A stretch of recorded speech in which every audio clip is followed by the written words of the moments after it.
নমস্কার বন্ধুরা, আমি সাধনার হেসেলে আপনাদের সবাইকে স্বাগত জানাই। আজকে আমি আবারও চলে এসেছি অসাধারণ স্বাদের একটি সুন্দর রেসিপি নিয়ে। আজকের রেসিপি পমফ্রেট মাছের ঝাল। পমফ্রেট একটি অত্যন্ত সুস্বাদু একটি সামুদ্রিক মাছ। এটি কিন্তু আমাদের সবার প্রিয় একটি মাছ। পমফ্রেট মাছের অনেক রকম রেসিপি হয়, তার মধ্যে জনপ্রিয় একটি রেসিপি পমফ্রেট মাছের ঝাল। পমফ্রেট মাছের ঝাল বানানোর জন্য আমি এখানে নিয়ে নিয়েছি 5টি মিডিয়াম সাইজের পমফ্রেট মাছ। এবার আমি মাছগুলোকে সুন্দর করে কেটে নেব। পমফ্রেট মাছ কাটা কিন্তু খুবই সহজ, যেহেতু এর কোনো আঁশ থাকে না, তাই কোনো ঝামেলা নেই। এর পাখনা কটা সুন্দর করে কেটে নিতে হবে। নেওয়ার পর এই যে সামনের দিকে পেটটা থাকে অল্প একটু, এটাকে এরকম তিকোনা করে কেটে নিয়ে এর ভিতর থেকে সমস্ত যে পোঁটা টোটাগুলো থাকে সেগুলোকে বার করে নিলেই পমফ্রেট মাছ কাটা কিন্তু রেডি হয়ে যাবে। এই দেখুন, আমি একইভাবে সমস্ত মাছগুলোকে কেটে তার ভিতর থেকে পোঁটাগুলোকে বের করে ফেলে দিচ্ছি। ব্যাস এইটুকু করলেই পমফ্রেট মাছ কাটা হয়ে যাবে। আমার সবগুলো পমফ্রেট মাছ কাটা হয়ে গেছে। এবার আমি একটা প্লেটে সাজিয়ে নিয়েছি, ধুয়ে নিয়ে। এতে আমি দিয়ে দেব 1 টিস্পুন মতো লবণ এবং 2 টিস্পুন মতো হলুদ গুঁড়ো দিয়ে আমি মাছগুলোর দুটো পিঠেই সুন্দর করে মাখিয়ে নেব। প্রত্যেকটা মাছেরই দুটো পিঠ খুব ভালো করে মাখিয়ে নিতে হবে। আমি খুব সুন্দর করে মাছগুলোকে মাখিয়ে নিয়েছি। এবার আমি ওভেনে একটা তাওয়া বসিয়ে দিয়েছিলাম। সেই তাওয়াতে আমি দিয়ে দিলাম 2 টিস্পুন মতো সর্ষের তেল। মাছগুলোকে আপনারা কড়াইতেও ভাজতে পারেন, আমি তাওয়াতেই ভাজি। তাওয়াতে ভাজলে সবগুলো মাছ একসাথে হয়ে যায় এবং মাছগুলো খুব সুন্দরভাবে ভাজাও হয়।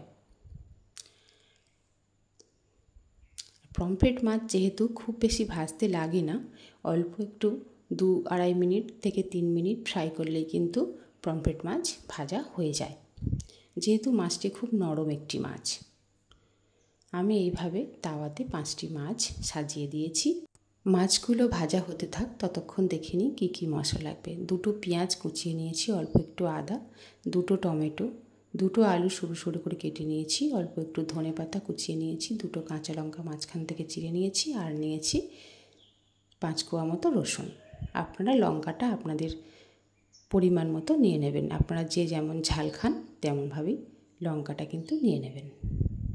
এখন আমার মাছগুলোর এক পিঠ হয়ে গেছে, আমি মাছগুলোকে আরেক পিঠ ভাজার জন্য উল্টে দিলাম এবং আরও 2 মিনিট মতো ফ্রাই করে নিয়ে আমি মাছগুলোকে একটা প্লেটে তুলে নিলাম।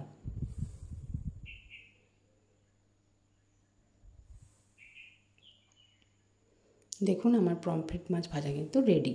এবার আমি একটা কড়াই বসিয়ে দিয়েছি। কড়াইয়ের তেল গরম হয়ে এলে তাতে অল্প একটু লবণ আর অল্প একটু হলুদ দিয়ে আমি আলুগুলোকে ভেজে নেব। এবার আমি আলুগুলোকে দিয়ে দিলাম। আলুগুলোকে দিয়ে দেওয়ার পর একটু নাড়াচাড়া করে 2 মিনিটের মতো একটু লাল লাল করে আলুগুলোকে কিন্তু ভেজে নিতে হবে। আর আপনারা যদি আলু ছাড়াই ঝাল করতে চান তাহলে আলু দেওয়ার কোনো দরকার নেই, ওটা অপশনাল। আপনাদের যদি প্রয়োজন না হয় আলু দেবেন না। তবে আমি আলু দিয়েই ঝাল বানাই, আলু দিয়ে ঝালটা খেতে কিন্তু খুব ভালো লাগে। আমার আলুগুলো ভাজা হয়ে গেছে, আলুগুলোকে আমি প্লেটে তুলে নিলাম।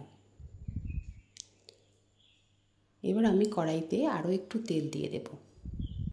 তেলটা গরম হয়ে এলে তাতে আমি দিয়ে দেব 2টো ছোটো এলাচ, অল্প একটু দারচিনি, অল্প একটু লবঙ্গ আর একটু 1 চামচ মতো জিরে ফোড়ন দিয়ে আমি ভালো করে মশলাটাকে একটু ভেজে নিয়ে তাতে দিয়ে দেব কোচানো পেঁয়াজগুলো।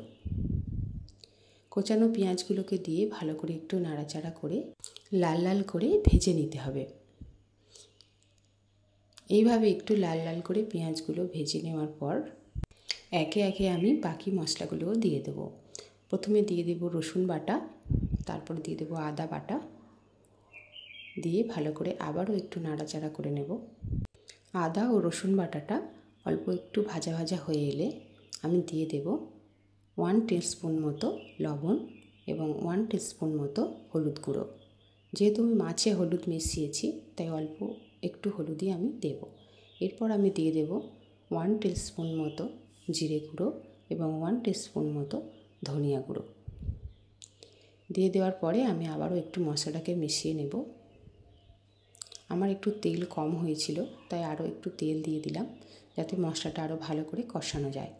এরপর আমি দিয়ে দেব কুচানো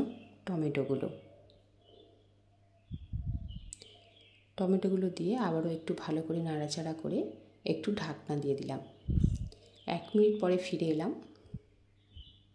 দেখুন টমেটোগুলো অনেকটাই নরম হয়ে গেছে। আমি আবারও একটু ভালো করে নাড়াচাড়া করে মশলাটাকে কষিয়ে নেব। যতক্ষণ না পর্যন্ত তেল ছাড়বে ততক্ষণ মশলাটা আপনারা একটু কষিয়ে নেবেন। এই সময় গ্যাসের ফ্লেমটাকে কিন্তু লো ফ্লেমে দিয়ে রাখবেন। এবার আমি দিয়ে দিলাম ভেজে রাখা আলুগুলো এবং অল্প সামান্য একটু চিনি স্বাদটা বাড়ানোর জন্য। আবারও একটু নাড়াচাড়া করে নিয়ে আমি দিয়ে দিলাম পরিমাণ মতো জল।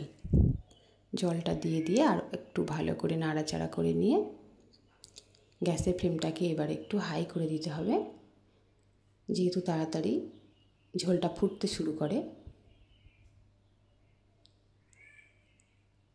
আমার ঝোলটা ফুটতে শুরু করেছে। এবার আমি মাছগুলোকে একে একে দিয়ে দিলাম। দিয়ে একটা ঢাকনা দিয়ে আমি 15 মিনিট মতো রান্না করে নেব। ঢাকনা দেওয়ার পরে গ্যাসের ফ্লেমটাকে লোতেই দিয়ে রাখবেন। দেখুন আমার পমফ্রেট মাছের ঝাল কিন্তু রেডি হয়ে গেছে। এবার আমি একটা পাত্র নিয়ে নিয়েছি। চলুন একটু সার্ভ করে দেখাই কেমন হয়েছে আমার পমফ্রেট মাছের ঝাল। এই যে দেখুন, খুব সুন্দরভাবে কিন্তু আমার পমফ্রেট মাছের ঝাল রেডি হয়ে গেছে।